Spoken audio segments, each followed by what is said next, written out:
శ్రీకృష్ణుడు సత్యభామ గర్వాన్ని ఎలా అణిచాడో మీకు తెలుసా?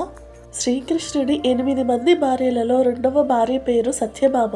ఆమెకు శ్రీకృష్ణుడి మొదటి భార్య అయిన రుక్మిణీదేవి అంటే కొంచెం అసూయ. అప్పట్లో ఈ భూమి మీద అందరికంటే సత్యభామ తండ్రియే అత్యంత ధనవంతుడు. సత్యభామ వద్ద అందం, అంత ధనం ఉండడం వల్ల ఆమెకు గర్వం పెరుగుతుంది. ఒకసారి శ్రీకృష్ణుడి పుట్టినరోజుకు అందరూ బహుమతులు ఇస్తుంటే సత్యభామ కృష్ణుడి దగ్గరికి వచ్చి, నేను మీకు తులాభారం చెయ్యాలి అని అనుకుంటున్నాను అని చెప్తుంది. అందుకు శ్రీకృష్ణుడు సరే అని ఒప్పుకుంటాడు. శ్రీకృష్ణుడిని తులాభారంలో ఒకవైపు కూర్చోబెట్టి మరోవైపు బంగారాన్ని నింపుతుంది.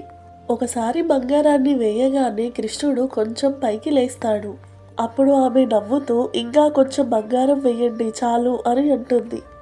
ఆ తర్వాత నుంచి సేవకులు ఎంత బంగారాన్ని వేసినా కృష్ణుడు పైకి లేవడు. అప్పుడు సత్యభామ కంగారు పడి తన తండ్రికి కబురు పెడుతుంది. సత్యభామ తండ్రి ఆయన వద్ద ఉన్న బంగారం మొత్తాన్ని తీసుకువస్తాడు. ఆ మొత్తం బంగారాన్ని వేసినా కూడా కృష్ణుడిలో ఎలాంటి మార్పు ఉండదు. అప్పుడు సత్యభామ కంగారు పడి రుక్మిణి వైపు చూస్తుంది. అప్పుడు రుక్మిణీదేవి నవ్వుతూ తులసి వనంలోకి వెళ్లి 3 తులసి ఆకులను తీసుకువస్తుంది. రుక్మిణీదేవి తులసి ఆకులను వేయగానే శ్రీకృష్ణుడి భారం పెరుగుతుంది. అప్పుడు సత్యభామ గర్వంతో తాను చేసిన తప్పుకు చాలా బాధపడుతుంది. ఓ కృష్ణ, నేను చేసిన తప్పును నాకు గుర్తు చేయడం కోసమే నువ్వు ఈ విధంగా చేశావు కదా అని అంటుంది. ఈ విధంగా శ్రీకృష్ణుడు సత్యభామ గర్వాన్ని అణిచివేస్తాడు.